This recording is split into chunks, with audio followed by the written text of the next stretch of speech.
Alhamdulillahi haqqi hamdih. Wassalatu wassalamu ala Sayyidina Muhammadin wa alihi wa sahbihi. Amma ba'du. Kita insyaallah akan nyambung ke pasal kedua ya. Al-fasl tsani fi maratibil wujud. Ya, kita sudah bicara tentang wujud, bahwa wujud itu hanya tunggal dan yang lain adalah suratul wujud. Nah, kemudian bagaimana Allah menciptakan wujud itu, menciptakan wujudul khalqi bil wujud. Orang sufi mempunyai pandangan bahwa penciptaan itu dengan teori tajalli. Itu sebab wujud itu dijelaskan dalam konsep maratib ya, berurutan. Kita tadi menjelaskan sebelumnya bahwasanya makhluk itu adalah surah ya, surah asma wa sifat. Kenapa ada? Karena asma dan sifat disinari oleh nurul wujud. Artinya diwujudkan oleh sifat wujud Allah, asma dan sifat. Sifat itu kan abstrak, tidak ada wujudnya. Yang ada wujudnya adalah zat, dan wujud adalah sifat zat. Maka kemudian yang Allah jelmakan ke dalam makhluk adalah manifestasi asma dan sifatnya. Kenapa ada? Karena sifat dan asma itu disinari oleh cahaya wujud. Maka ilustrasinya adalah seperti ada sosok yang disinari oleh cahaya, maka timbullah bayangan. Ya, bayangan itu adalah manifestasi daripada sifat dan asma. Adapun ada wujudnya karena yang menyinarinya adalah nurul wujud. Dan penciptaan ini misinya adalah untuk mengenal Allah, seperti kuntu kanzan makhfiyan fa aradtu fa ahab fa uhibbu an u'rab fa khalaqtul khalqa, yakni aku wujudkan likai u'rab, untuk aku untuk mengenalku, agar aku dikenal. Nah, alat untuk mengenal ini Allah akan tajalikan lagi yang disebut syuhud atau idrak. Dan itu pun dengan nur juga, nurul idrak, nur syuhud, yang kemudian disebut nur Muhammadi, seperti yang kita bahas tadi malam. Maka orang sufi memandang nur itu wasilah lil wujud walis syuhud, dan Allah juga menjelmakan wujud bin nur, dengan nur, juga mentanazulkan, menurunkan syuhud wal idrak juga dengan nur. Bahkan tujuan diciptakan atau mewujudkan makhluk ini untuk mengenal gitu. Dan kedua-duanya orang sufi memahaminya, pemahaman yang didapat dari syuhud, bukan dari penelitian, tetapi itu yang Allah tajalikan, yang Allah anugerahkan kepada mereka ahlillah. Nah, maka disebut ini an-nazariyatus sufiyah, teori sufi dalam ilmu hakikat. Nah, mereka mengatakan, aku mengungkapkannya dengan simbolik karena yang akan aku jelaskan adalah sesuatu yang gaib, yang hakiki sifatnya. Maka dia sembunyikan di balik simbolik itu, kata-kata yang bersifat isyari. Nah, mereka mengatakan, jika tidak paham tanyalah kepadaku, jika aku tidak ada tanyalah orang yang sepertiku, karena mereka mendapatkan hakikat yang sama. Itu yang dikatakan oleh mereka, hakikat itu tunggal. Siapa yang mendapatkannya, maka ya, dia akan mendapat informasi tentang hak ketuhanan ya, adalah hakikat yang sama. Bahkan mereka mengatakan, ya, jika aku tidak ada dan berlalu ratusan tahun, bertanyalah pada orang di zaman itu yang mendapatkan hakikat itu. Mereka akan mengerti, mereka akan menjelaskan kepadamu. Nah, maka orang-orang yang tidak memiliki hakikat, dia hanya membaca teks, membahas tentang makna lafaz, ya, makna teks gitu. Dan mesti akan timbul ikhtilaf. ya, akan timbul ikhtilaf. Nah, maratibul wujud ini itu yang disebut tajallil wujud, ya, tajallil wujud. Dulu martabatnya itu cuma dua, lahutiyah, nasutiyah, sudah. Al-Khaliq wal makhluk, sudah dua. Kemudian berubah menjadi 4, ya, martabat wujud pada martabat ilahiyah 3, dan martabat wujud dalam martabat kauniyah ciptaan 1 saja. Lalu pada abad tertentu menjadi 7, ya, martabah wujud makhluk ini, ya, dijelaskan dalam 5 martabah, 5 urutan, 5 tahap. Akhirnya menjadi 7, maka dikenal maratibul wujud, martabatus sab'ah, ya, martabat 7. Itu sebetulnya sebuah pendekatan, ya, sebuah teori yang dijelaskan, diangkat istilahnya, ya, oleh orang-orang sufi, gitu. Dimana teori induknya adalah at-tajalli. Kalau filsafat kan al-faid, apa, emanasi atau apa istilahnya, al-faid, ya, limpahan. Kalau orang-orang mutakallimin al-khalq, ciptaan saja sudah. Makanya mereka nggak berpikir macam-macam, udahlah nggak usah zat sifat, udah Allah menciptakan. Iyalah, memang konsennya itu mereka itu, gitu.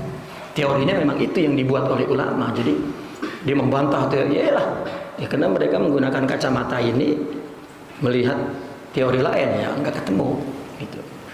Dan jika dia menolak, ya berarti dia fanatik teori, ya, gitu. Kalau tidak, kita ingin katakan bahwa dia tidak mengerti teori sufi. Sama apalagi filsafat apalagi, ya, itu lebih ditolak oleh mereka. Orang sufi teorinya adalah tajalli. Allah mentajalikan wujud dan Allah mentajalikan ma'rifat. Katakan begitu. Karena tujuan diciptakan ini untuk ma'rifat. Wa ma khalaqtul jinna wal insa illa liya'budun. Bahkan ada satu lagi teori itu, tajalli itu. Apa? At-tajribah ruhiyah. Ini induk mereka, teori, ya, induk teori orang sufi ini terhadap ilmu hakikat, yaitu teori induknya tajalliyat. Ya. Semua yang dijelaskan oleh orang sufi berabad-abad, baik sebelum teori ini ditemukan, bukan ditemukan artinya dicetuskan oleh Imam Ibnu Arabi, ya, apalagi sesudahnya, sebelumnya saja, maka apa yang dipahami oleh orang sufi tentang penciptaan dan tujuan penciptaan adalah untuk mengenal Allah, ya, itu melalui atau prosesnya adalah tajalli, ya, bukan hasil usaha orang, bukan muncul tiba-tiba atau orang yang menciptakan, tidak, Allah yang memberikan. Nah, ketika Allah yang memberikan ini tajalli, dan sebetulnya tajalli itu juga sebuah takrib lil aql, untuk mendekatkan kepada akal kita tentang apa yang dia pahami dari Allah, ya, apa yang dia pahami dari Allah. Itu sebetulnya takrib, itu teori, ya. Maka Imam Sidi Abdul Qadir Al-Jilani, beliau mengatakan, apa yang telah aku ungkapkan ini, itu sebagian kecil yang aku bisa ungkapkan. Yang tidak dapat aku ungkapkan jauh lebih banyak lagi. Itu. Namun semua terminologi itu diangkat oleh Imam Ibn Arabi. Nah, tajalli ini pertama tajalli wujudiyah, kedua tajalli irfaniyah, dan yang ketiga ini adalah tajalli at-tajribah ar-ruhiyah, ya. Nah, maka untuk sampai kepada makhluk, dalam hal ini kepada manusia misalnya, kepada insan, ya, maka penjelasan ini, ya, dijelaskan dengan teori martabah, ya, maratib. Maka martabat wujud, Nanti juga penjelasan irfan juga dengan teori martabah juga. Cuman ini yang disebut tanazul, adapun ini yang disebut taroki. Ini turun, ini naik. Gitu. Kedua-duanya Allah turunkan sebetulnya. Namun Allah jelmakan wujudnya, maka seolah-olah suratul haq, ya, ada hak, ada surahnya di sini. Hakikatul hak ada surahnya di sini. Baru untuk apa tujuannya? Untuk mengenal Allah. Maka Allah tajalikan lagi. Namun tajalikannya adalah untuk mengenal Allah. Mengenal Allah kan dari bawah naik ke atas. Dan naik itu pun berupa tajalli. Ya, Allah berikan akal, rupanya hanya dapat membaca apa yang Allah ciptakan. Jika kita mulai melihat kepada kebersihan hati, maka pandangan itu naik sedikit, bukan kepada ciptaan tapi kepada perbuatan Tuhan. Ya, kalau sifat-sifat mulia kita dalam rohani itu makin banyak, maka kita akan melihat kepada sifat. Maka itu yang disebut fanaul fi'il, fanaul sifat, fanaul zat, marifatul fi'il, marifatul sifat, marifatul zat, atau tauhid. Apalah istilahnya, teorinya sama, adalah marotib. Karena induknya ini tajalli itu. Namun Imam Ibn Arabi menambahkan, ini pun bukan dari beliau. Ya, beliau mungkin melihat bahwa ulama-ulama dulu secara terpisah-pisah. Ya, tidak ada buku yang diciptakan khusus untuk bicara tentang ini, tetapi secara ya menyemburat begitu saja para aulia berabad-abad diucapkan dalam berbagai kesempatan, momen, ya, seperti mutiara yang ditebarkan begitu saja, maka dihimpun oleh Imam Al-Ghazali dan dibuat teorinya. Gitu. Ternyata setelah manusia diciptakan lalu diberikan, dianugerahkan oleh Allah makrifat untuk mengenal Allah, rupanya proses untuk mengenal makrifat juga ada namanya tajribah ruhiyah. Ya, ini pun tajalli juga. Bukan siapa yang bikin. Tajribah ruhiyah inilah di sini peran mursyid. Itu pun Allah yang berikan, bukan mursyid. Maka kita tidak boleh bergantung kepada mursyid. Ya, tidak boleh bergantung kepada mursyid. Mursyid itulah yang menyelamatkan kita dari ketergantungan kepada selain Allah dan membawa ke Allah. Kalau tiba-tiba mursyidnya memberikan gantungan, ini mursyidnya yang sesat. Ya. Jadi jika seorang mursyid menghadirkan dirinya, ya, memenuhi isi pikiran muridnya dengan kebesaran dia, bukan kebesaran Allah, itu diragukan mursyid atau bukan, begitu. Ya. Jadi justru mursyid memenuhi isi kepala muridnya itu Allah saja. Ya. Bahkan sehingga murid itu menyaksikan sifat-sifat mulia itu ada pada gurunya. Itu sebab ada kisah-kisah yang dibangun oleh mereka tuh. Seorang mursyid tiba-tiba kafir, gitu. Itu terjadi atau tidak terjadi kita tidak perlu pikirkan tuh. Tapi kisah-kisah kewalian itu ada di situ. Ya, seorang aulia bernama Syekh Sam'an katanya. Dia seorang wali yang sudah menciptakan orang-orang soleh, ya, bahkan menciptakan seorang yang arif. Tiba-tiba dia cinta kepada seorang gadis yang lewat di depan majelisnya tabarrujan, ya, berpakaian minim. Ditinggalkan majelisnya, dikejar perempuan itu. Kemudian rupanya masuk ke rumah rahib, pastur. Maka ditanya, aku mencari seorang gadis yang masuk ke rumahmu, itu putriku, aku ingin melamarnya menjadi istriku, gitu.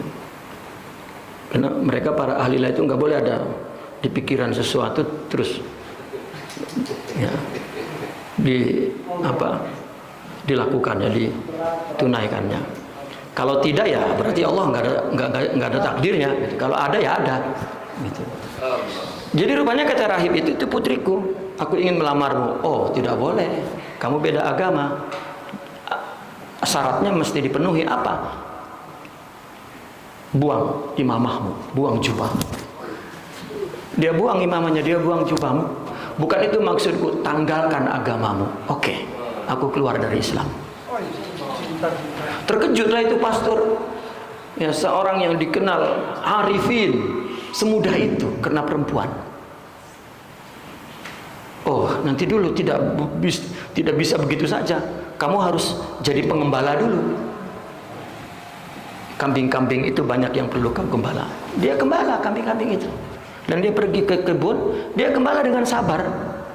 Ya. Dengan sabar tanpa minta ngelihat perempuannya, tidak, dia gembala terus. Ya. Berhari-hari, berminggu-minggu dia menggembala. Berarti meninggalkan sholat kan?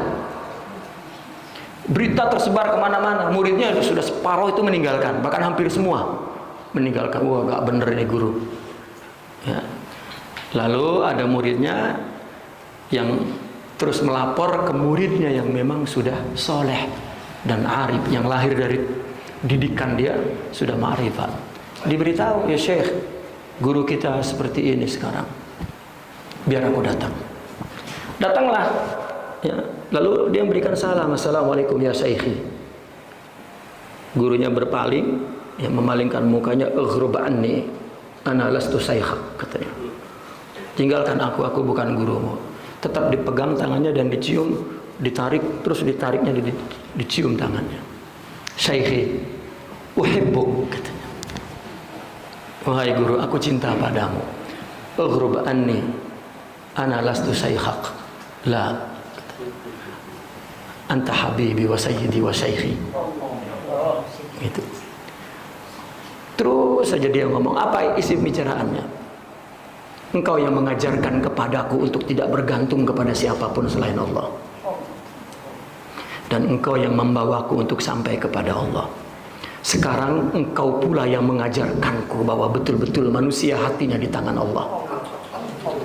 Kembalilah ya guruku kepada Allah. Nangis gurunya. Lalu memberikan tangannya dan dicium. Dibawanya pulang, dimandikan, dicukur lagi, ya, lalu didudukkan di kursinya, nyambung lagi hakikatnya. Ya. Itu yang mereka katakan, bahwasanya Allah jika sudah memberi hakikat dan suhud, tidak akan Allah ambil lagi. Orang melanggar syariat mungkin itu, mereka mengatakan takdir. Dalam arti takdir, ketentuan Allah lah, ya.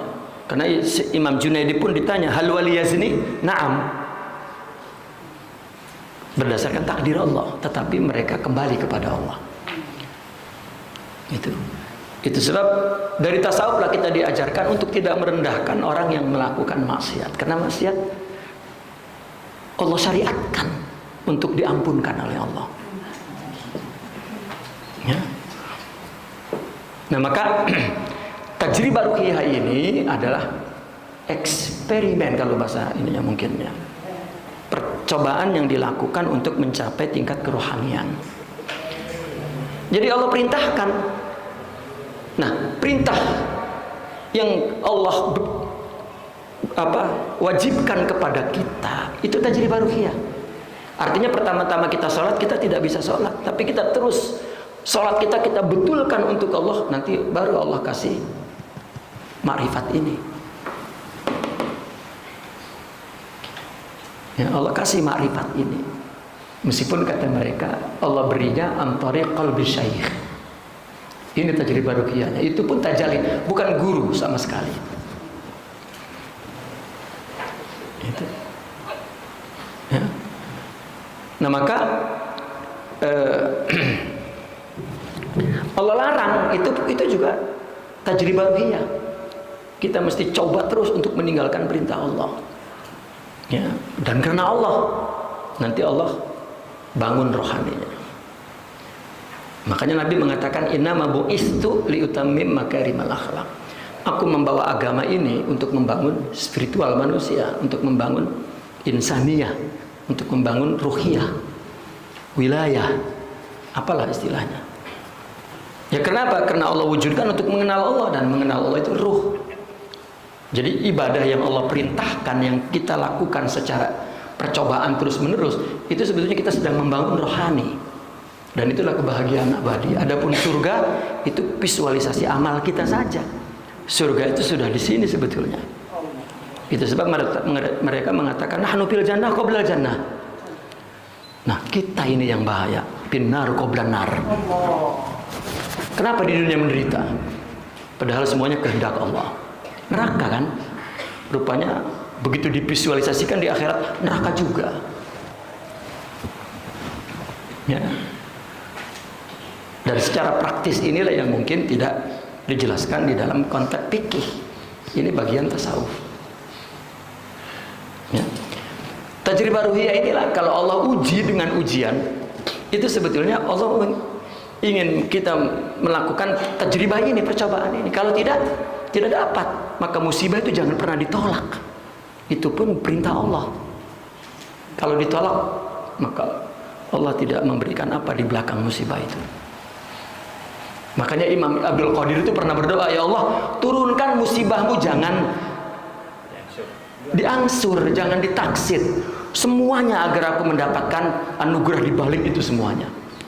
Kita sudah diangsur, ditolak. Ya. Ya, menolak Allah itu apa hukumnya? Ya. Allah kok ditolak berani-berani itu. Itu karena tidak tahu bahwa dikiranya Allah tidak memberi. Makanya kata Imam Ibn Atha, al-man'u huwa ainul ata. Allah tidak memberi, justru itulah inti pemberian. Makanya orang-orang yang bujang gak kawin-kawin di sini jangan takut. Apa yang tidak Allah dapatkan di sini, di akhirat nanti lebih kalau untuk bujang. Ya. Allah, al-man'u huwa ainul ata. Jadi teori tajribah itu sebetulnya ilmu yang mereka dapatkan dari Allah ke dalam jiwanya tentang ciptaan dan tujuan penciptaan. Nah, kemudian bagaimana Allah yang menciptakan itu dan bagaimana Allah menganugerahkan makrifat itu. Ya, rupanya ada kaitannya dengan tajribah ruhiyah, proses. Ini tajribah ruhiyah ini tasawufnya, katakan gitu. Itu pun tajalli Allah, bukan tajalli siapa-siapa. Karena kalau memang makrifat itu boleh dibikin oleh tuan guru, itu yang lebih dulu anaknya yang dibikin. Ya, sedangkan tidak sedikit kisah para aulia anaknya tidak dapat apa-apa. Bahkan Nabi bersabda, azhadun nas fil alim ahluhu wa jiranuhu. Ya, orang yang tidak dapat manfaat orang alim, yang paling tidak mendapatkan manfaat orang alim adalah keluarganya dan tetangganya. Gitu. Ya kan, kalau guru itu kan tampil ideal itu kan di depan orang lain. Kalau di depan istri, marah-marah istri. Ya. Masa di depan istri tuan guru saja marah istrinya itu. Ya. Iyalah. Di majelis tuan guru, di rumah imma kerbau, imma monyet. Kerbau bagi anak-anak ya kan, dia tunggangin di atas bapaknya. Kerbau, kita ngelihatnya. Saya lihat guru saya pulang ditunggangi oleh anaknya, cucunya. Kerbau kata saya. Ya, di majelis aulia, di rumah kerbau. Pas lagi duduk berantem dengan istrinya, nunduk saja. Monyet kata saya. Saya tanya dengan istrinya itu, ya, dengan istri guru saya itu, siapakah suamimu itu? Suamiku lah, pemalas. Alamak. Ya. Allahu Akbar. Saya bilang, kamu tidak melihat apa yang aku lihat. Emang kamu melihatnya apa? Dimarah saya. Kamu melihatnya apa dia itu? Waduh, bahaya betul istri itu. Ya. Maka di situ mungkin rahasianya kenapa mereka istrinya lebih dari satu. Ya, apa rahasia itu dulu saya jelaskan. Baik. Sekarang bicara tentang maratibul wujud, penjelasan tentang bagaimana Allah menjelmakan wujud itu, ya, menjadi makhluk wujud itu. I'lam anna tanazzulat, ini istilah tanazzulat. Tanazzulat, ta'ayunat tadi, tanazzul tadi itu adalah tajalil wujud disebutnya tanazzul. Karena nanti tajalil irfan disebutnya taraqi. Kita menyangka bahwa Allah menurunkan, makanya ada ungkapan begini. Ar-Rabbu huwa Rabb walau tanazzal. Allah tetap Allah meskipun surahnya itu sudah turun ke manusia. Wal abdu huwal abd walau taroqa. Meskipun manusia sudah taroki sampai kepada ma'rifatuz zat, tetap hamba. Itu nggak jadi Allah, nggak jadi. Ini ada orang kalau sudah sampai sudah jadi Allah, ya, disuruh sholat nggak mau, saya Allah kok sudah nggak. Ya, itu keblinger namanya. Ya, baca tapi tidak ada tarbiyah. Itu zindik, la tuqbal taubatuh, kafir mutlak. Ya. Nah maka i'lam anna tanazzulat laisat illa ta'ayyunat wa syu'un. Istilah yang kita sudah sebut-sebut tadi kan. Tanazzulat itu ini ya, tajalli wujud ini namanya tanazzulat. Itu sama dengan ta'ayyunat, sama dengan syu'un. Ya. Kulla yaumin huwa bi sya'an. Syu'un, ta'ayyunat, tanazzulat. Jadi mereka menjelaskan kepada kita agar kita paham bahwa kita tidak berdiri sendiri, tidak independen. Itu sudah dijelaskan dalam tauhid. Itu sifat 20 itu. Allah wujud, qadim, baqa. Allah wujud, qadim, baqa, al-ghani. Kemudian apa lagi? Al-qiyamu binafsi, ya, kemudian mukhalafatul hawadis, ya, wahdaniyah. Ini sudah dijelaskan sebetulnya. Teori akalnya itu agar masuk ke sini. Gitu. Allah kan wujud, berarti kita ada. Allah kan qadim, kita hadis. Allah baqa, kita fana. Ya. Kemudian Allah qiyam binafsih atau ghani. Kalau Asy'ariyah bilangnya qiyam binafsih, kalau Maturidiyah al-ghani. Ya. Kemudian mukhalafatul hawadis, kemudian wahdaniyah. Ini kan sudah dijelaskan. Ya, bahwa Allah wujud maka Allah jelmakan wujudnya. Namun sifat yang dijelmakan wujud itu tidak jadi qadim, tetapi hadis.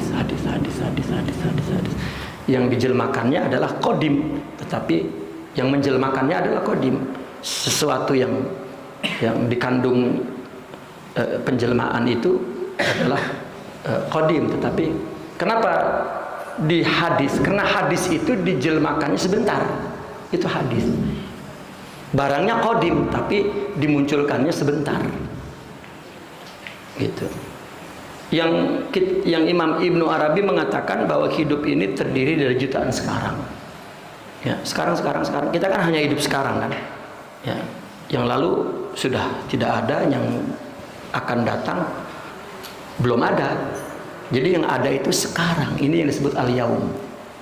Sekarang, dan kita hanya sekarang aja. Ya, sekarang.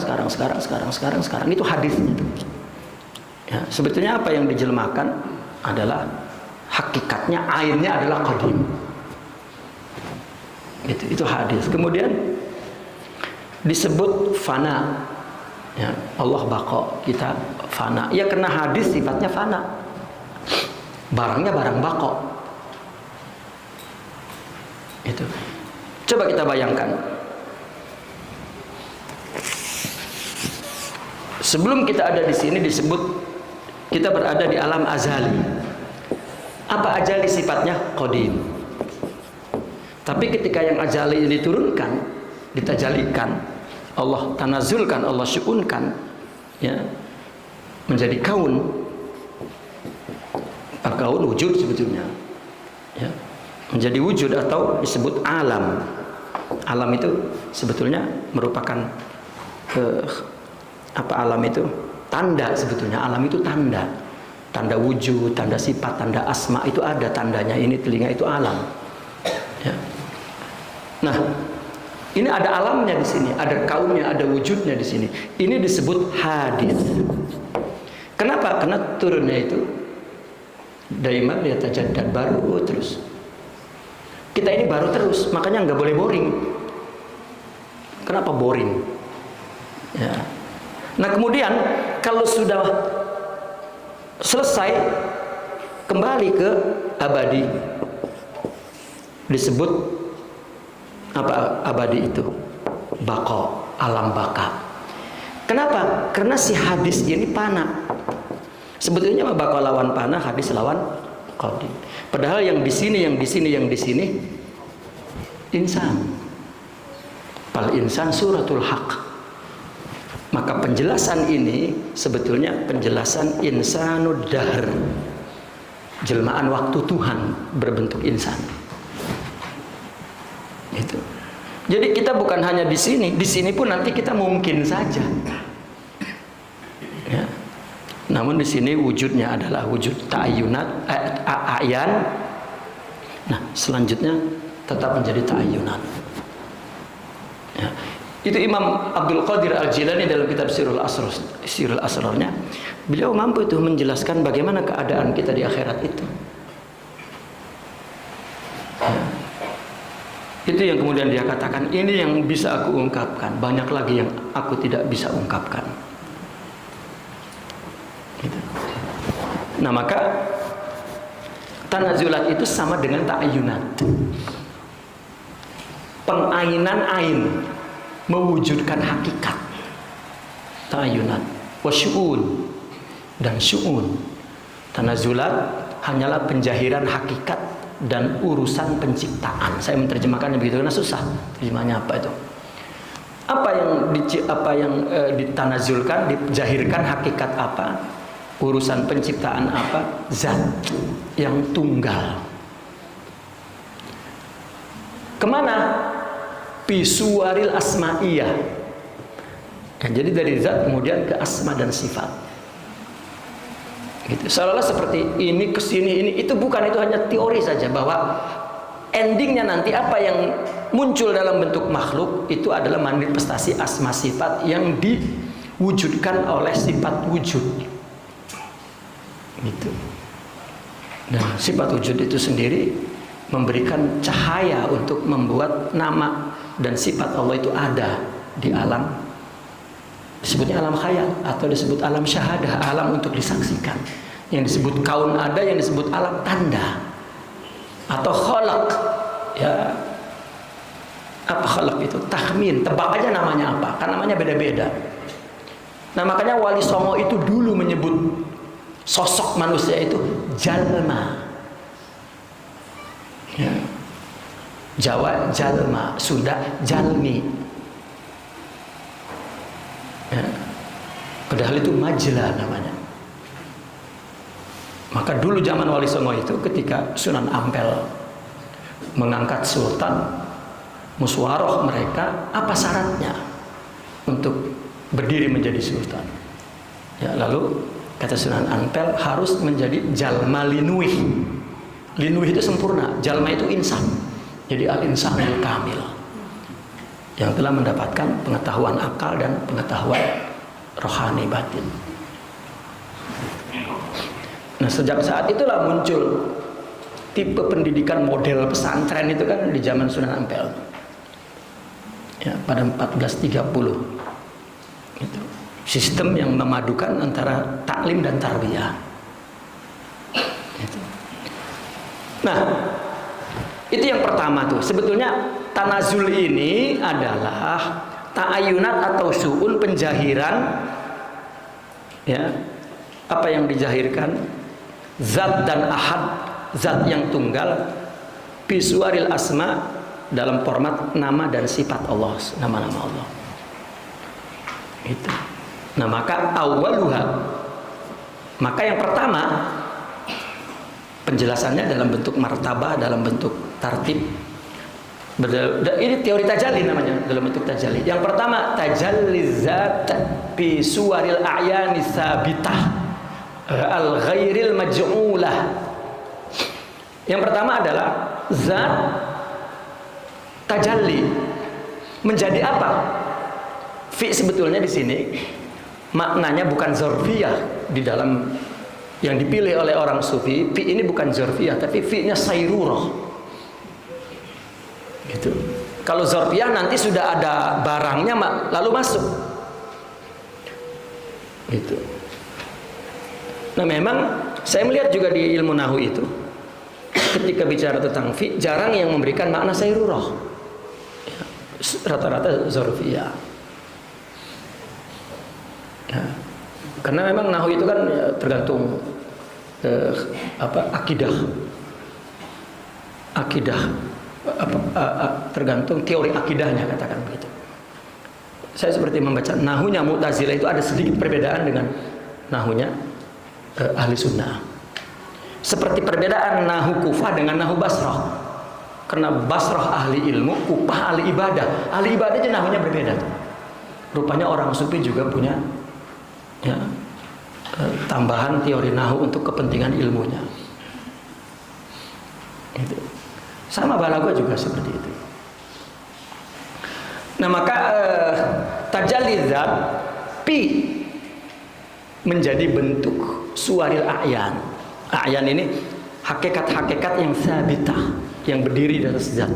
Katakanlah kalau kita ilustrasikan kepada diri kita, seseorang ketika mengingini untuk menciptakan sesuatu, maka dikumpulkan dulu konsep itu dalam ilmunya, dalam pikirannya.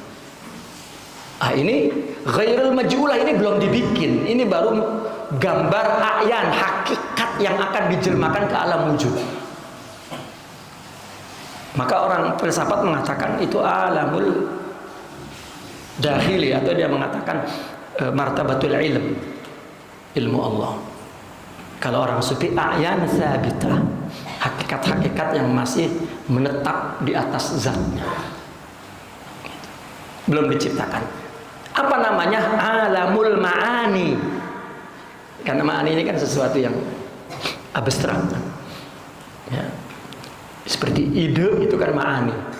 Apa yang dipikirkan itu kan ma'ani. Tetapi apa yang dijelmakan dari khayalan orang, berarti ini bukan alam ma'ani, ini alam benda, alam nyata. Wasaniha, yang kedua, at-tanazzul min alamil ma'ani ila ta'ayunatir ruhiyah. Lalu dari alam ma'ani lalu dijelmakan kepada ruhiyah, disebut alamul arwah al-mujarrad. Alamul arwah al-mujarrad. Ya. Ruh pun masih mujarrad, masih mutlak. Ya. Belum dikatakan ada, belum dikatakan tidak ada, masih ruh sifatnya. Dari cuma tanazul ila ta'ayunatin nafsiyah. Kemudian dari ruh tanazul kepada ta'ayunat nafsiyah. Jadi ruh nafsu. Ini wa ya alamun nufus an-natiqah. Nafsu ini adalah kotaknya. Ini nafsu nih.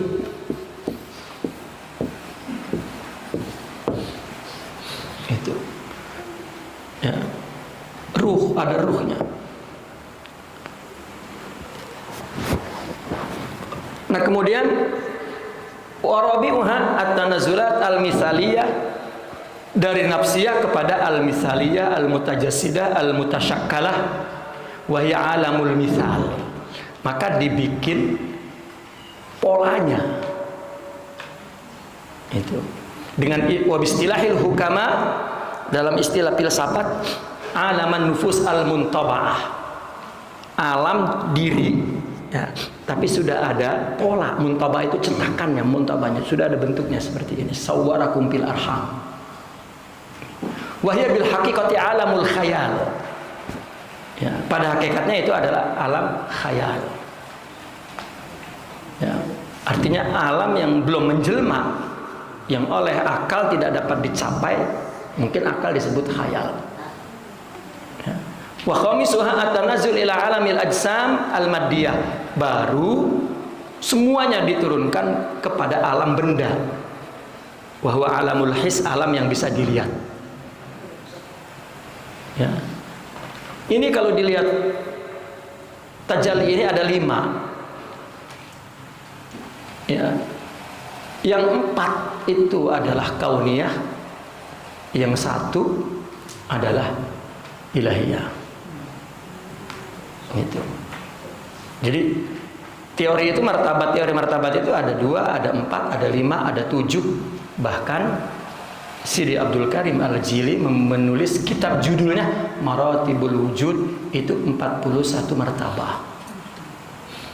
Jadi jangan bergantung kepada martabah seolah-olah itu ilmu yang 7 atau yang 4 atau itu yang benar. Bukan, itu teori untuk memberikan penjelasan. Kalau sudah tahu, paham, buang teori itu. Dan yang ingin disampaikan adalah tidak ada yang tidak dari Allah, itu saja sebetulnya. Lalu sebetulnya kenapa mereka bikin teori? Udah aja bilang begitu. Ya, karena akal sering penasaran. Akal kan selalu ingin tahu. Diberitahu sesuatu yang bisa diterima oleh akal. Ya. Itu sebab di dalam tasawuf itu pendidikannya isyarah. Yang begini-begini ini ya, tidak didapatkan hakikat itu dari membaca, dari mengkaji, tidak, tetapi dari suhbah, dari isyarah. Ya. Kita membaca ini susah. Ya. Begitu berguru terus Allah buka. Ya. Oh, bukan sekedar buka pemahaman, tapi Allah berikan hakikat itu ke dalam jiwanya. Ini tanajul martabat wujud 5. Kok juga 7? Ya, terserah. Oh, ya. Nazariyah kan itu sekedar metode ya, pendekatan untuk bisa diterima bahwa Allah menjelaskannya dengan apa yang boleh kita, yang dekat dengan kita adalah diri kita ini. Ya, itu martabat 7. Kemudian dijelaskan lagi pasal yang ketiga ini fi ghuyubil a'yan. A'yan yang dalam tingkatan pertama tadi, a'yan sabitah di dalam ilmu Allah atau lahil mahfuz, itu ghuyub. Ghuyub itu kita tidak tahu, gaib. Hakikat wujud yang gaib. A'yan adalah hakikat wujud, gaib, gaib. I'lam anna ghuyuba a'yanil mahiyat wa huwiyatiha la tu'lam. Ketahuilah bahwasanya a'yan, ya, bahwasanya hakikat mahiyat, zat, ya, esensi zat atau esensi hakikat zat, ya, yang gaib dan huwiyah dan identitasnya la tu'lam, tidak diketahui. Itu yang kita katakan, kita tidak tahu kita yang sudah selesai ilmu Allah. Kita tidak tahu bahwa kita sudah selesai. Makanya orang sufi mengatakan qad ilmu rabbi min su'ali wa ikhtiyari. Pasu'ali wa du'ai wa ikhtiyari wa su'ali padu'ai wajib dalilun lidib. Semuanya sudah ada di ilmu Allah, maka kita tidak perlu meminta dan memilih kapan Allah diminta baru diberi. Kita saja menganggap bahwa doa itu meminta, padahal bukan, ya. Kita aja yang menganggap bahwa doa itu meminta, ya Allah berikan aku mohon, ya. Orang sufi mengatakan doa itu tidak meminta. Karena kapan Allah memberinya setelah diminta. Kita nggak minta udah jadi begini terus. Kita nggak minta jadi lahir dari bapak si Fulan, kita nggak minta kan? Kalau kita minta, kita pilih siapa bapak kita yang paling kaya tuh. Kita nggak minta istri yang begini-begini gitu. Ya dapatnya sudah begitu, ya terima saja sudah. Ya suami juga ya dapatnya sudah seperti itu, ya terima saja. Kan kepengen kita kan yang bagaimana begitu kan. Ya kalau laki-laki kan kepengen istri itu yang cantik kan. Cantik, pinter, kaya, solehah, anak satu-satunya, bapaknya sudah tua, besok mau mati kan gitu. Dapatnya miskin, tidak cantik, tidak pinter, saudaranya banyak, bapaknya muda lagi. Ya umpama gitu kan. Ya itu siapa yang memilih kan maksudnya? Allah yang memilih. Makanya qad kafani ilmu rabbi min su'ali wa ikhtiyari. Padu'ai. Maka doaku. Apa terusnya? Padu'ai waj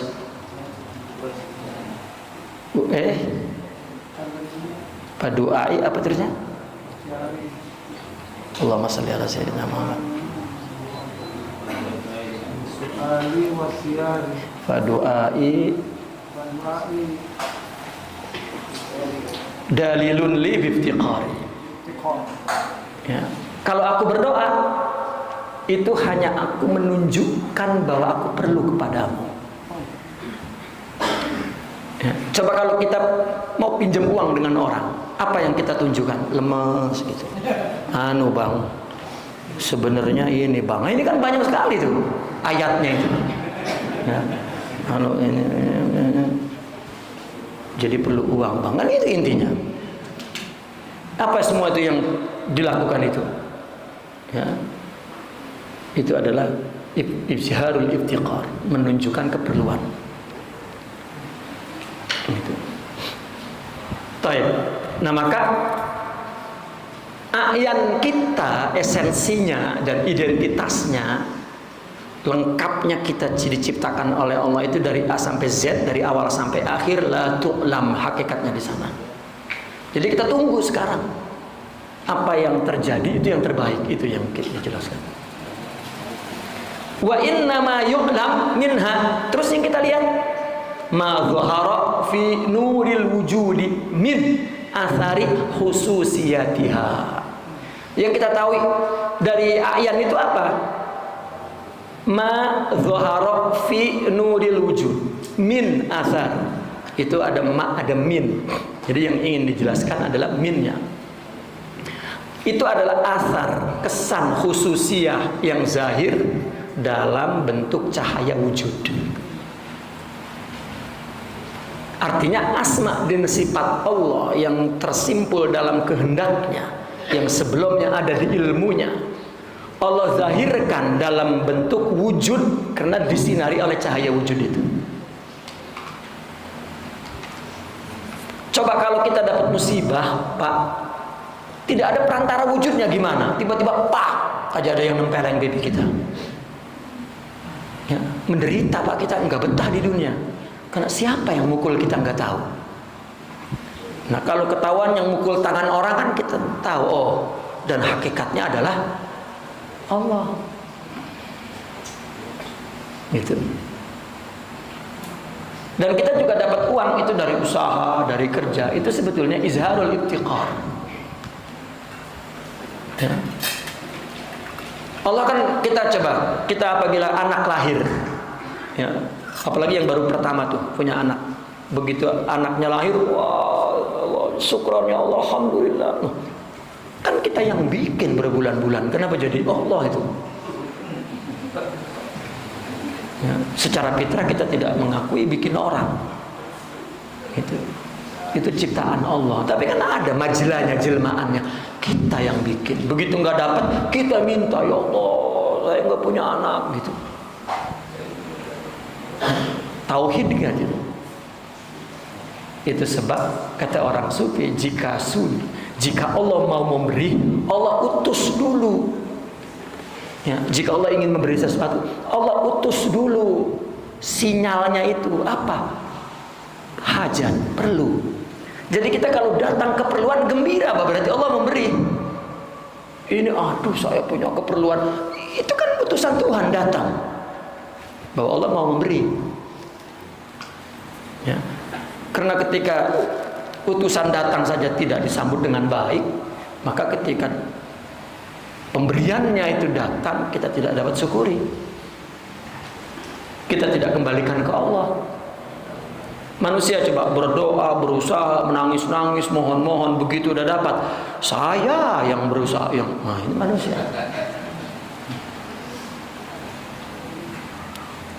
Nah.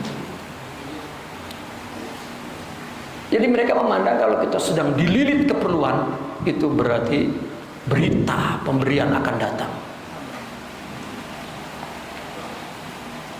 beritanya sudah datang, berarti akan datang kok anugerahnya. Tunggu, oh rupanya nggak ada, adanya di akhirat, berarti ditumpuk banyak sekali yang ya. Jangankan ditangguhnya di akhirat, ditangguh beberapa tahun saja banyak itu.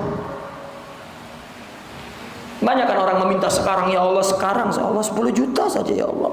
Setelah itu saya enggak lagi. Kan tolol itu.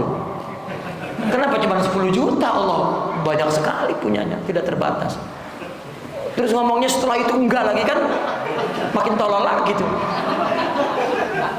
Gitu. Ya. Maka mintalah sebanyak yang kau perlukan. Iya, karena bilangan yang datang ke dalam pikiran kita tentang keperluan kita pun berita dari Tuhan.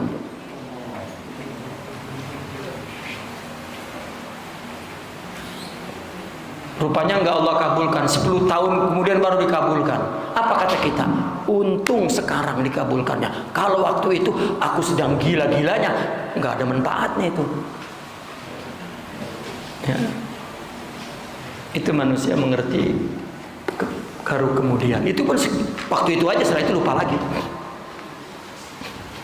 Nah, maka tasawuf membuat kita ma'rifat sekarang, tidak esok. Karena esok tidak ada. Yang ada sekarang saja.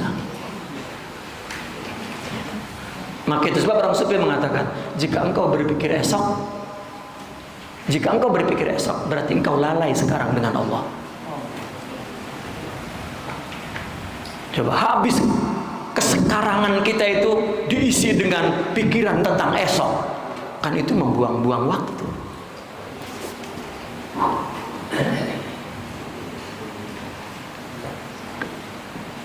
Nah kemudian yang diketahui ternyata hanya asar, ya, pengaruh yang khas pada waktu itu, bukan nanti dan tidak, karena setiap saat baru, ya. Penjelmaannya dalam bentuk cahaya wujud. Wal mudrak, lalu yang diidrak, yang kita lihat dengan mata, yang kita sentuh, huwa syaklu, bentuk, wasurah, rupa, fi kulli, wal misal, pola, ya. Wal mudrak, apa mudrak? Terus yang kita lihat dengan mata, kita sentuh dengan tangan, ya, kita adaptasikan dengan situasi kehidupan kita, itu syakl, bukan ayan, hakikat, bukan syakl, bentuk, surah, rupa. Wal misal itu pola saja. Kan kalau orang ngejahit kan ada pola yang aslinya itu, ya. Kemudian hasil jahitan itu ya mengikuti pola ini, yang kita lihat itu pola ininya enggak kelihatan. Itu sebab ada alamul misal, alam pola. Wa haqiqatun nuril wujudi al-musyakkala fi kulli syaklin wa mutasawwara fi kulli suratin wal mutamatsala fi kulli misalin wa hay'atuhu la tublam. Wa hay'atuhu la tublam. Adapun hakikat nur wujud, ya. Nur wujud yang ada bentuknya, hakikat nur wujudnya kan yang kita lihat bukan nur wujud tetapi syakl nurnya, ya. Rupa nurul wujudnya, hakikatnya yang berbentuk di setiap bentuk, yang berupa di setiap rupa, yang berpola di setiap pola, la tu'lam, tidak diketahui. Itu adalah asma dan sifat Allah. Wa tudrak min haitsu tasyakkuliha, dan yang dicapai itu dari segi pembentukannya saja, ya.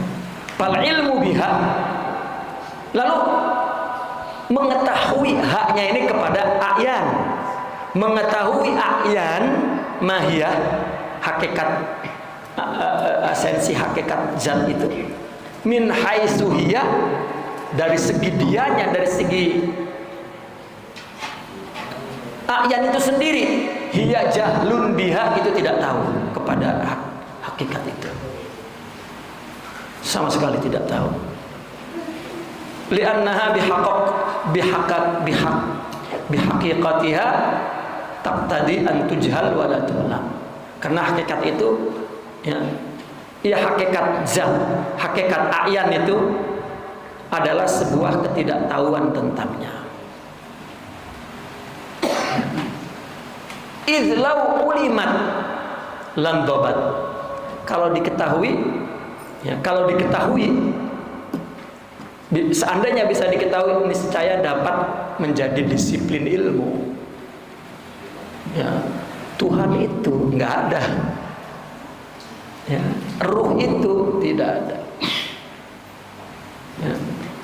Wa kanat muhatan biha wa ta'ayyanat. Ya. Muhat dapat diliput, dapat dikuasai.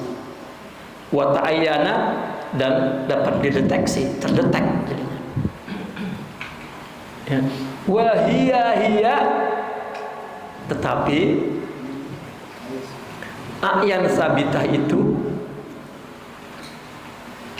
mana?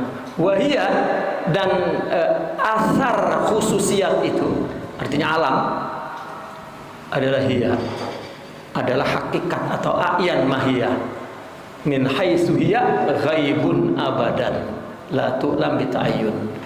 Ya, itu selamanya gaib, tidak diketahui ya dengan ta'ayyun, dengan menelitinya, dengan membuktikannya.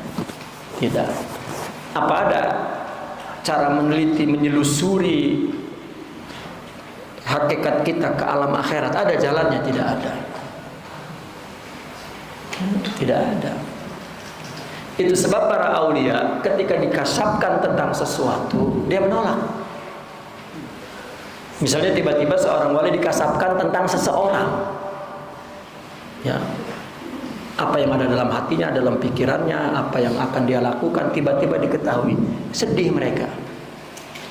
Karena hak mengetahui itu Allah, sudah Allah saja, nggak usah diberi-beri ke saya. Makanya Allah beri, mesti ada kepentingan dakwah. Ya, nggak ada seperti sulap.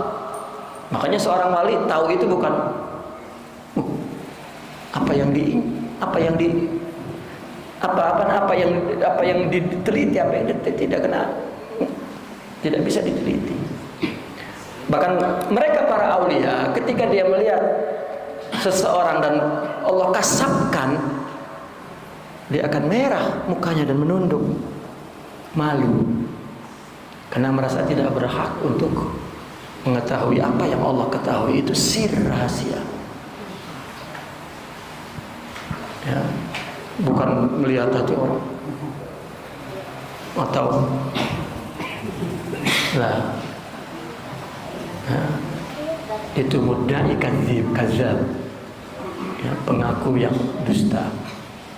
Kan mau hitam hatimu, ini kan menyakiti tuh. Sudah menyakiti, maka telah memberikan kesan kepada pikiran orang bahwa dia agung. Gagal tarbiyahnya. Ya.